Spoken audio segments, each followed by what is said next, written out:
Hi, my name is Denise. I'm a yoga teacher and Los Angeles native. I practice yoga, I teach yoga, and I also am of the Christian faith. I'm honored to share my story and what that has looked like for me and what my relationship with yoga and my relationship with God look like and how they intersect. I started practicing yoga about 6 years ago, and yoga came into my life at a time where I was pretty much out of all other options. I'd exhausted a lot of my relationships, a lot of my resources as far as just happiness and joy from within. I was pretty broken and looking for something to complement my next steps or to shift or guide my next steps. Growing up, I've always had a spiritual practice. I grew up very traditional Christian, and I've always had a relationship with the divine. And in that faith, we call that Jesus. So that was something that was very comfortable for me to pray, to sit and meditate, even though I didn't call it that at the time, to really tap into a relationship with an energy and a force greater than just me and my physical being. So when I was growing up, having those tools and resources to cling to and got disappointments in life, I kind of shut myself off to my faith.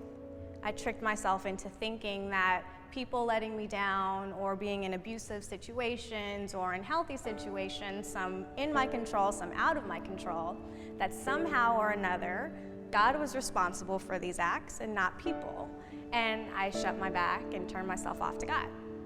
So when I stepped back into yoga, I was able to reconnect my faith through that avenue. It became the bridge that led me back to my relationship with myself and my openness to letting God and people back into my life. I'd closed myself off. I was very hardened. And at the time where when I found my yoga practice, I reconnected to my faith and I started tapping into a number of tools and rebuilding my community again instead of isolating and being a product of hurts and disappointments that I'd experienced in my life.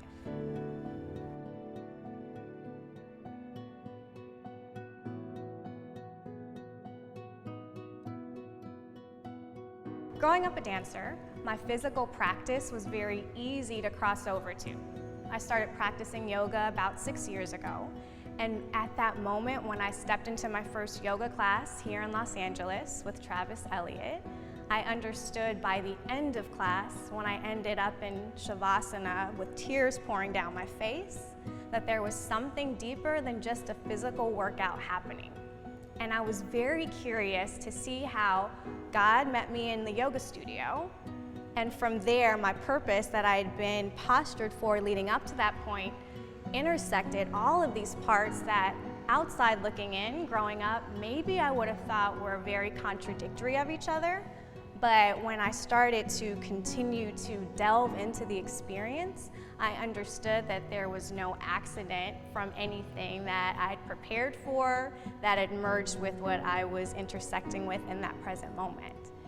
And a lot of people, when I was making the transition from children's pastor, women's advocate, and fighting for, or supporting women that were working in the sex industry through faith-based nonprofits into, I'm gonna teach yoga, I had some really concerned elders sit me down and say, what are you doing? Are you sure that's not taking you off your path? And it's not confusing the foundation that you've laid with your spirituality and your faith. So I'm not a theologian. I am not someone here on my soapbox trying to convince anyone what they should think, what name they should call their faith by, or how they should practice. But I'm honored to share my story with you and what that journey has looked like for me and how it's brought freedom to merge my faith, my practice, and my purpose through the avenue of yoga practice.